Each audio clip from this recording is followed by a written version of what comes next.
Hello, welcome to another episode of Despite the Challenges, a show where we showcase people with amazing abilities to overcome their challenges. They just don't stop there. They do amazing things and help the community in so many ways.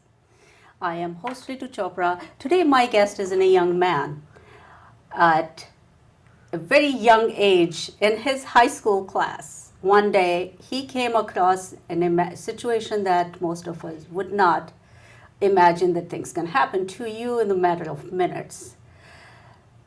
What led him to overcome not only the physical challenges but emotionally? He has such a wonderful story to share with us today. My guest is Dawud Hamdan. Let's hear from more directly from Dawud. Dawud, welcome to the show. Thank you. Well, I'm 18 years old now.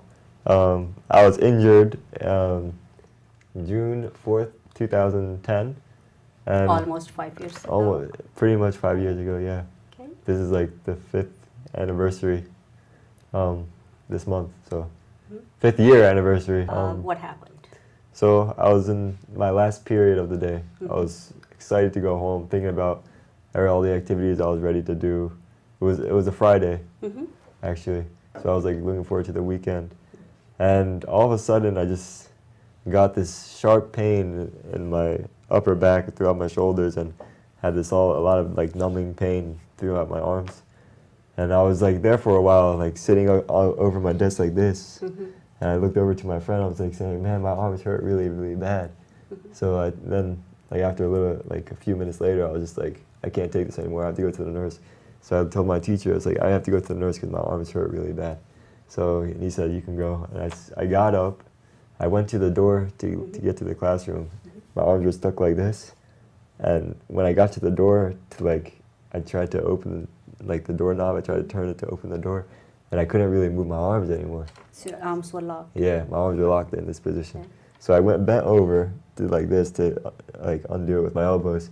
I walked out, and it seems like I was like walking for a very long time, and I ended up being halfway there when like I almost collapsed because the pain was so much. I was like, arms. I was I was crying very much. I couldn't I was like yelling in the hallway, and then I just got up the power again to like continue the long walk to the Back nurse's class. office. Okay. Yeah, to the nurse's office. And when I got there and she saw my face, I guess she kind of she was scared. It was like a substitute nurse too, so it wasn't like the main nurse. And she said, "What is wrong?" I said, "My arms hurt like crazy." It's just like, she said, "Okay, just sit down for one moment." And so I sat down, and she was like, "Do you want me to call your parents, or you want me to call 911? I was just like, just call 911 right now, because this pain is this is like, smart. yeah. So like after a little while, like when the paramedics showed up, they came with the stretcher and everything. They asked me if I could stand up, and when I tried to stand up, I couldn't even stand up. So I was like stuck just like this. So I lost full control of my body in a matter of like a few minutes. Did nurse tell you anything, what could be wrong or what's happening, or no? So you just kind of all clueless at that moment. The paramedics stood and they just took you, stabilized you and took you to the hospital. Yeah. So until then, you don't know what's happening to you. Yeah. So far, I have no idea what's happening. So we stayed in one hospital, Mercer Hospital, for a few hours until like at night, because they were doing running tests, and they still couldn't find out what was wrong with me. Okay. So they transferred me to the Children's Hospital of Philadelphia, and where they gave me MRIs, CAT scans, they did everything. And then by the end of the night, they found out that I had something called transverse myelitis, which is inflammation of the spinal cord, really. So later that night, I was really hungry throughout the day because I haven't had anything to eat since I left school. Yeah. So I remember, the last thing I remember was eating a turkey sandwich. Okay. And then all of a sudden, it just blank out from there. I just like blacked out from there. Okay. And that was at the Philadelphia Children's Hospital? Yeah. Okay. From what my parents have told me, the doctor saw that I wasn't breathing correctly. Okay. So like, and like I was unable to breathe on my own. Okay. So they had to like intubate me with a breathing tube. Mm-hmm. They had to put it in my throat. I couldn't, and I was like getting air through that for about a month. I think I was like that. Okay. So you were that long in the hospital? Yeah. Okay. Well, in the ICU, Mm-hmm. in the intensive care unit, and then for like after the month of me being on the intubator, Mm-hmm. I was they were gonna actually trach me, but my dad, luckily, he said no, don't do that. Just give him a chance before they do the trach. Mm-hmm. And so they did. They gave me a chance. They gave me 24 hours of breathing on my own, and I was able to do it. I was able to breathe on my own for 24 hours, so they didn't have Very to good. intubate me again. Okay. All right. So at that time, if not you, did your parents know what was happening to you? As you were a child, maybe they would not have discussed with you. Did your parents know at all what happened to you? Well, like well, no, they didn't. They did not. We were all lost, really. Okay. We were all like we have no idea what's happening, really. Mm-hmm. It was just one thing led to another thing led to another thing. Mm-hmm. Just like all these like problems just kept happening. It was weird, like all these complications. Mm-hmm. My lungs were collapsing a lot while I was in the hospital, Okay. and I had like something called like pancreatitis at one point. I was like very yellow. My skin was yellow and everything. Uh-huh. It was just So you were learning all the different things that you don't anticipate at age 13 or 14 and just going into high school, and your life kind of changes right in front of your eyes within the matter of minutes. Yeah. What was, when you were conscious, do you think about what's happening to you? What would go through your mind? Well, I wasn't really sure. Like I remember like just waking up and just opening my eyes and just seeing, like actually being able to like see and like comprehend what was like around me after being off of like the sedatives and everything. Mm-hmm. I was just like, whoa, like where am I really? Like I didn't really know like what exactly was happening to me. Besides the physical pain, when you go back thinking into when you were in the hospital, would it scare you? You know, what's happening with you and you're not knowing? I don't know if I was really like scared. Mm-hmm. I was more just confused, I think. I see. Okay. I was just like why, like what, Why? like what, like how did this happen? Yes. You know? Okay. Like I've been looking for an answer for that. Uh-huh. And like even doctors don't know really why. That because, could be extremely frustrating for everyone, Yeah. including family members Yeah. and medical professionals. Mhm. You know, people who are taking care of you, not knowing what's happening, so they don't know what the diagnoses are. So what happened? So, well, really, they just said like, okay, so after like the month and a half in the ICU, I was transferred to a rehab facility within the Children's Hospital of Philadelphia. Okay. And the head doctor down there said, like right off the bat, as soon as he saw me, he said, you're gonna need like a commode chair, a wheelchair, a hospital bed when you go home. You're gonna need all these things that are like, Okay. that just like mean that like I'm never gonna like walk ever again or anything. Like I couldn't get better from the point that I was at. Okay. So And that was like that actually like hit me and my parents very hard. I'm sure. Because we were like, oh no, like It came as a shock. Yeah. What happened? Like why would you Why? need this? Why? And till that point, no one explained it to you what your diagnoses were. Yeah, like we actually like we knew what the diagnosis was by then. Okay. But just didn't know like the development of that, like how it like it attacked would and hit me. impact you. Yeah. Okay, for the rest of your life. Mm-hmm. Okay. Yeah. So at that time, you know that when doctor tells you that you would need the wheelchair and a hospital bed and commode chair and all that, you know that it's the transverse, what's the name is, the myelitis is, the spinal cord inflammation. Mm-hmm. You know that. Is it common? No, I looked it up once. It was like 1,400 cases per year in the U.S. US only, okay. Yeah, so it's so pretty weird. that's not as common. Yeah. And what type of research was available at the time? What kind of educational material was provided to you, your family members, or just kind of getting to know about the symptoms? Well, like so like, well, like from what the nurses had to do with me, that's pretty much where the symptoms, like I couldn't use the bathroom on my own. I needed help with that. I couldn't like, I did have trouble like swallowing still a little bit. Okay. I couldn't use my hands very well, so I needed people to feed me. I needed people to help me drink water. And that's really like it's more physical to me. Okay. Like where my problems come in. Like mentally I'm okay and stuff. I can see that. I can see your enthusiasm, as we spoke.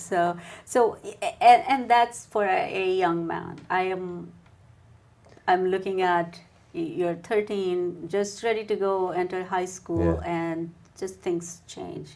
That time you think of sports and you think of so many things, and just kind of fly off, right? Yeah. And life happens. I think that was like probably the most hurting Devastating thing for like that would ever like I was in love with like just riding my bike outside, going outside. I was always outside, really. I was never really inside the house unless it was like raining or something. I was on a few different soccer teams at the time too. And I love soccer. And that must be pretty difficult moment. And when I realized like really like, oh, I can't play soccer anymore, it's just kind of. How did it really impact your parents? And I'm sure that it must have been for any parent to see their children go through some sort of suffering moments. It's very difficult for parents. Yeah. But I'm sure that they were so supportive of everything that they would say to you. Yeah. What did you feel that your parents were going through? Well, sometimes I would feel like they were more aggravated than I was about it than I was really about it. Like for me, like I was like, okay, I know I'm in this situation, but for them, it's just like, oh my gosh, was it something that we did? Like was it like? I try like it's like it cannot be like blamed on anybody. Yes. Did you ever, when you accepted it, did you ever feel that there must be something beyond your comprehension that this happened to you? Because this is not genetic. No. It's not genetic. You can't blame anybody. No. And as you mentioned, research shows there's so many, just hundreds of cases in the entire country. So it's not very well known or common. Yeah. So given that, it's devastating enough. And I fully understand that parents can be pretty overprotective at times, and their frustration might be a lot more than kind of you felt. When you accepted it, how did it impact your parents? I think they felt that too. Like they felt like it's like that deep breath that you have to just take. And like this is it. Yeah. Now we have to kind of where we are, kind of move forward from this point on. Like whatever happened. It has already happened. Yeah. So we just gotta move on from now. You gotta find new ways to do things, and you can't look at the past and just mope around about it. You gotta move forward and do things about it. It changes everyone's life around you. Yeah. Okay. So when you completed rehab,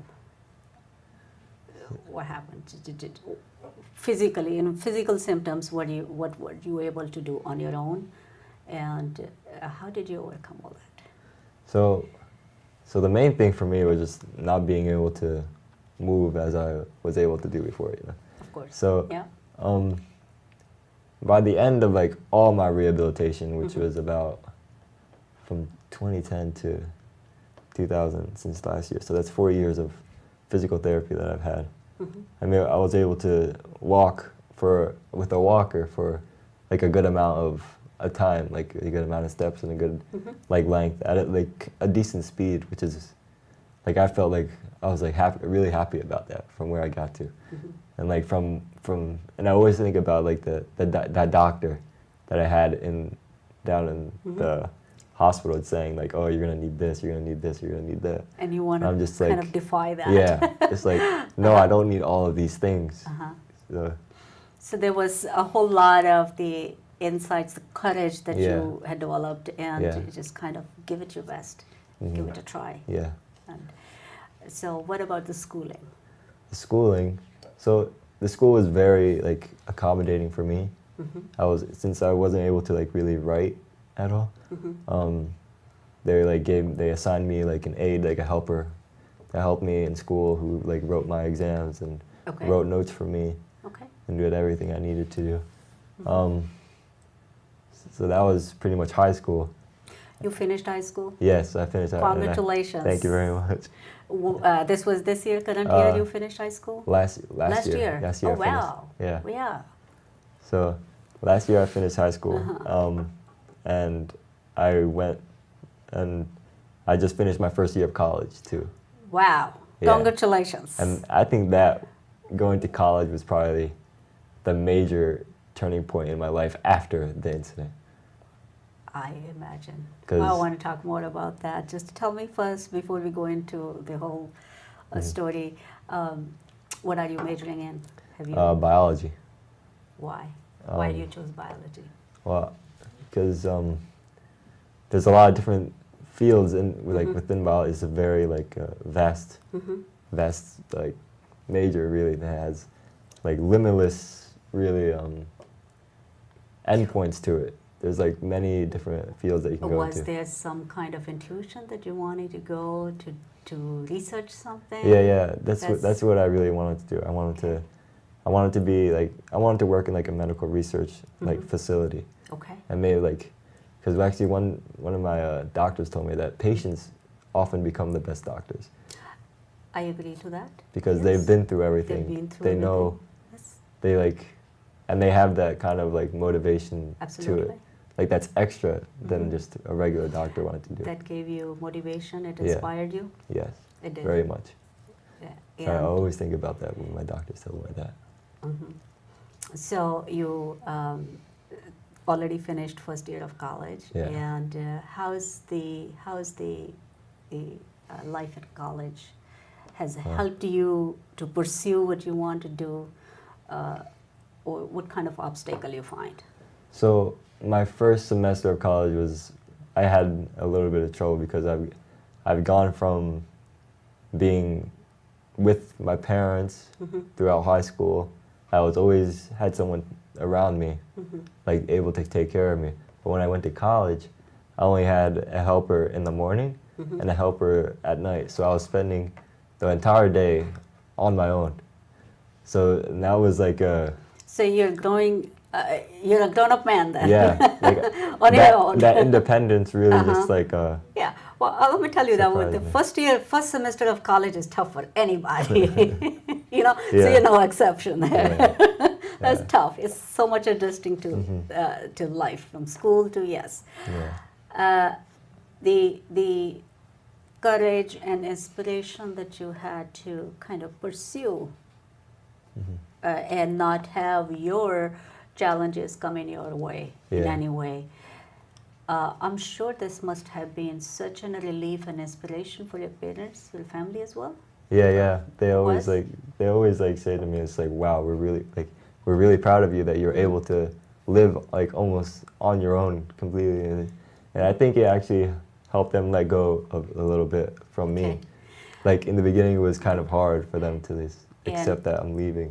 Let's talk about a little bit on the physical side, the diagnosis side of it. Since you were diagnosed with any kind of the medication or surgeries or therapies, what kind of improvements you made physically? So a major thing that the transverse myelitis, like a major complication that happened was my spine. I got severe scoliosis, which is a curvature of the spinal cord. I was at a 95-degree curve, Oh, which is like Just kind of a complete S, complete. Yes. Okay. pretty much. So I had to undergo a spine fusion, Okay. which is like a 12-hour surgery, which I ended up actually needing to do twice because The same surgery yeah, twice. because the first time I went under, they they did the incision and my lung collapsed again. Oh. So they had to like sew me back up, and then they had to sew me back up, and I had to wait another week just to gain my strength back. Uh-huh. And then we did it the second time, and everything Okay. went well. Okay. Yeah. So you kind of got better a little bit. Yeah. I got better. And My posture got much better too. the movement in your hand. And actually, You're able to. I underwent another surgery after that. A few weeks after that. It's called a tendon transfer at Shriners University, at Shriners Hospital. Okay. And what they do is that they took a tendon from my bicep, Okay. and they switched it to and they tied it with a tendon from my tricep. I had on this arm, on my left arm, I was not able to I was able to lift my arm, and if I did lift it, it would just fall back on my head just like this. Oh, okay. So a thing that surgery did was now I can just lift it up like this, Right. and that. Excellent. And then I had another thing that went with that was I was unable to make a fist. I was unable to make a fist with this hand. Okay. And they did something again with my tendons. They transferred some tendons, and now I can make a complete Make a fist, fist. and I can open it too. And I Are wasn't. you able to type? Yeah, now I'm able to type. I'm able to iPad or left? hold a cup of water even, Okay. and that's Excellent. amazing for me. I'm sure. And And I wish that you continue making those progresses Yeah. and milestones. And I'm sure that given the rare disease or disability this is, there's not as much information out there about Yeah. it.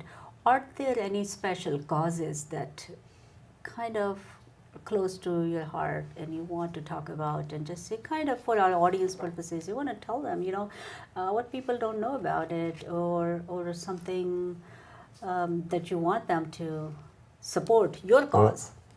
I think really just the Christopher Reeve Foundation is just amazing with what they've been doing for spinal cord For the- injuries for everybody, Okay. for everyone with spinal cord injuries, not just transverse myelitis or just a simple somebody who accidentally broke their back or something. And they actually came up with something that actually they put I'm not sure what it's called, but it's something that to do with Transplants? electrical in Okay. the spine that actually it initiates a person's muscles, Okay. and they can walk a little bit, and it helps them to move their even walk. muscle. Yeah, Okay. to contract their muscles so they Okay. can take Okay. weight So on sort their of legs. like an electric current, Yeah. infuse some electric current to give that push Yes. or to move for muscle movement. Yeah. Okay. All right. And I'm sure with all kinds of surgeries and all that, and the equipment, special equipment you needed, kind of obstacles Yeah. were there. I Yeah. mean, do you want to talk about it? I'm sure that there are a lot of people that might have something similar situations that Yeah. they may not know where to go. Yeah. Well, even with just getting a power chair like mine that I had to get, it's a standing power chair. The insurance refused to pay for it, and the community was able to help a lot. And one major tip that I would like to give out to everybody who's having trouble with their insurance company is to just don't give up. Really, don't give up on. Just keep pushing them, even if you have to take it to a news, take it to the news or something. Just don't give up. Don't let them push you around. Okay, so now you have gotten better with a couple of surgeries. You have gone through some of the, another steps of muscle movements, and I'm sure it must have given you so much encouragement. You can do it. Oh, You yeah, can yeah, do it. So how did that inspire you to, given what you were able to now accomplish? How did that inspire you? Well, every little thing comes with a challenge to me. Even just getting up out of bed, and just whenever I find something new and it's just oh my gosh, I can do this. It's just it's just like one more step forward. And I believe that I never take any steps back. I only can go forward. So. And I wish that you continue taking Yeah. step forward. Thank you. So what are plans in the college? So during college you have 3 more years to go. Yeah. And what are you planning to do besides your academics? Well, I want to live my life like pretty much like anybody else. I don't want to live like I'm in a wheelchair. I don't want to live like that. Emotionally and mentally, you have to keep that mindset, Yeah. right? And you have to. are there any special projects that you plan to do during Well, your college years or afterwards?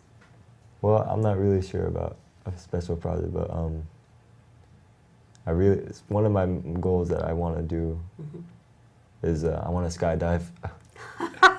Okay. That's something that I've been really like looking into. And what would your mom and dad say? I don't know. I'm not really sure what they would say. I'm to sure me. they sure know they'd be scared. that this is your wish, right? And I'm also looking into driving. Okay.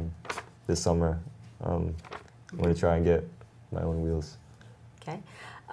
Do you find that it might become And- a challenge just to get driving license or permission to drive? Well, of course, it's gonna be a little bit different because I don't have like the same manipulation of my hands that anybody else does, or I can't really like push the gas pedals with my feet like everybody else. So what they do is like we've gone over for a little bit. There's a lot of like assistive technology that's around. Yes. Yeah. So there's a lot of technology available, and I'm sure that they do have motor vehicles fit with this type of technologies. Yes. So that's going to be another excitement. Yeah. Yeah. And I can see that you must be so much looking forward to be on the road. Near on. On a daily basis, and I can only imagine that you would have a lot of different challenges, but emotionally and kind of getting yourself concentrated, focused, what bothers you most and what encourages you most? I never really like tend to look at what bothers me. I mean, of course, like not being able to do like things like on my own, it bothers me. That's understood. But I always like, since I have somebody with me, or like I'm not afraid to really ask for help. I can just like ask somebody to do this thing for me. So but what encourages me is really I kind of look at the people who have even less than me. And that is what really inspires me, because it's like I look at, like, especially in the hospital where I was, it's just like I was like looking at other people and I'm just like, wow, I have it pretty good compared to some other people. So I believe like I have my mind, I have a family, and I have people who love me. So yes, and that's what I look at. And you have a bright future ahead of you. Thank you. Yes. Anything that you would like to share with the viewers? Well, Any advice you want to give them? Well, one thing I would like to say is just don't take anything for granted, really, because like you really never know what you really have until it's gone. And I'm a first-hand like witness to that. I've experienced that, so that's the main thing that I'd like to say. And stay positive. There's like really no reason for anybody to be upset until like something really devastating happens. Then you really know like what it's like to really feel like pain. Dawud, thank you so much for being here today on Despite the Challenges. I wish you the best, and we hope to hear more from you. Doing great, and really wish you success in your college and your research projects. Thank you. Thank you. For our viewers, this was Despite the Challenges. Until next time, I am host Ritu Chopra.